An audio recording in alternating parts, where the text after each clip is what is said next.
રાજ્યમાં મેઘરાજાની એન્ટ્રીની જાગી આશા, અસહ્ય બફાટ અને ઉકળાટ વચ્ચે દક્ષિણ ગુજરાતમાં વરસાદ. સુરત, નવસારી, ડાંગ, વલસાડ અને તાપી જિલ્લામાં ભારે પવન સાથે વરસાદ. ખેડૂતોમાં છવાઈ આનંદની લહેર.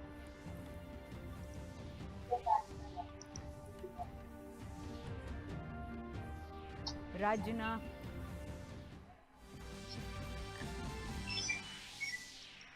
રાજ્યના 21 તાલુકામાં વરસાદ. છેલ્લા 4 કલાકમાં સૌથી વધુ વલસાડમાં 1.25 ઇંચ વરસાદ. સુરતના એરઠમાં 1 ઇંચ વરસાદ. વેસ્ટર્ન ડિસ્ટર્બન્સને પગલે આગામી 6 દિવસ રહેશે વરસાદી માહોલ. અમદાવાદમાં પણ આજથી 2 દિવસ હળવા વરસાદની આગાહી.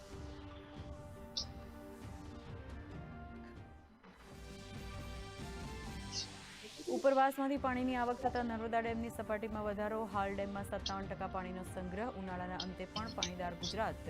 સૌથી વધુ મધ્ય ગુજરાતમાં 52%, ઉત્તરમાં 41% તો દક્ષિણમાં 34% પાણીનો સંગ્રહ.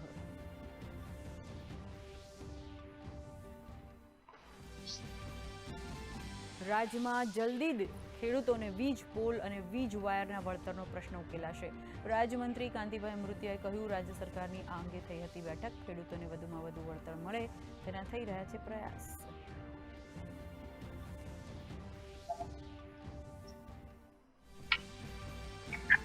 વડોદરામાં પરિવહન ક્ષેત્રે નવી ક્રાંતિનો ઉદય. ડેડિકેટેડ ફ્રેટ કોરિડોર બન્યું આર્થિક વિકાસનું એન્જિન. હજારો લીટર ડીઝલ અને કાર્બન ઉત્સર્જનની મોટી બચત થતા ઉદ્યોગોને મળશે નવી ગતિ.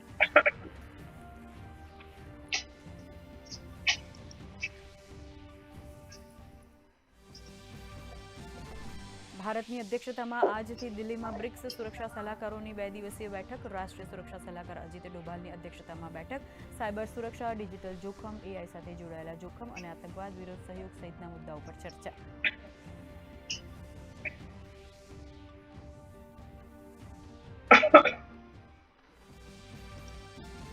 અમેરિકા અને ઈરાન 60 દિવસમાં યુદ્ધ ખતમ કરવાના અંતિમ કરારના રોડમેપ પર થયા સહમત. સૈન્ય કાર્યવાહી રોકવા લેબનાન સાથે ડિકોન્ફિકેશન સેલ બનાવવા પર બની સહમતિ.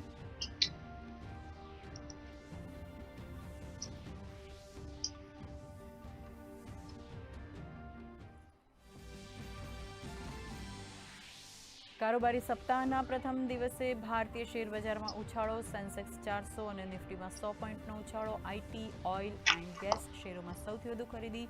સોના ચાંદીના ભાવમાં પણ તેજી.